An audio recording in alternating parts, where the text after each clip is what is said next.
Daniel Burnham was one of the most brilliant and influential American architects of the late 19th century.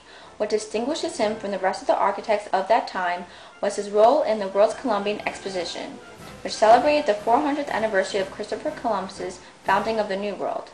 He was chief of construction and was in charge of planning everything for this grand fair. He was able to manage thousands of workers with a budget of over $20 million, creating an unforgettable commemoration. The World's Exposition, officially named Chicago World's Fair, covered 630 acres of Jackson Park in Chicago, Illinois. Critics referred to this exposition as the White City due to the white color of the materials used to build these structures: plaster, cement, jute, and stucco. The Greek and Roman-inspired buildings of these facades enhanced the classicistic era. These buildings included the Palace of Fine Arts, the Transportation Building, the Electricity Building, and the Court of Honor.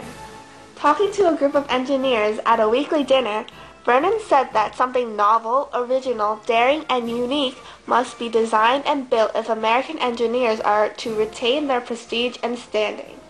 Thus, George Ferris was able to create the Ferris wheel. The grand opening on May 1st of 1893 attracted many from all over the world.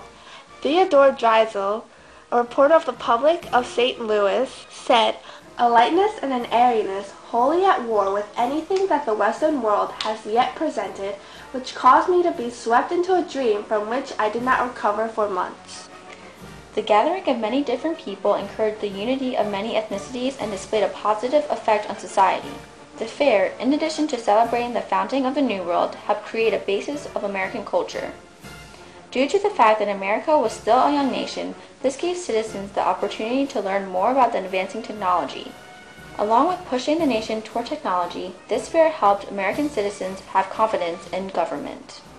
The Chicago World's Fair set the foundation for the United States of America to grow and develop to what it is today.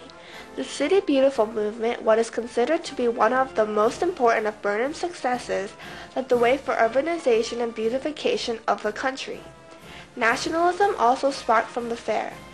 Students began to recite the Pledge of Allegiance in public schools. The exposition highlighted the American shift from an undeveloped society to a more technological and consumer-based country. Looking back since the discovery of the New World, everyone could see how much America has grown and become an ambitious nation. The World Exposition was viewed as a great success, which fathered many great ideas. However, not all the ideas were non-discriminatory. The fair promoted the idea that nations with modern machinery were superior to other nations. Starting to believe in this idea, white Americans began to consider that they had a higher status than other races. Also, African Americans were excluded from the planning of the fair and were unable to attend. Not only did it divide the races, but the fair greatly divided the wealthy and the poor. All in all, the World's Exposition was a milestone in America's history.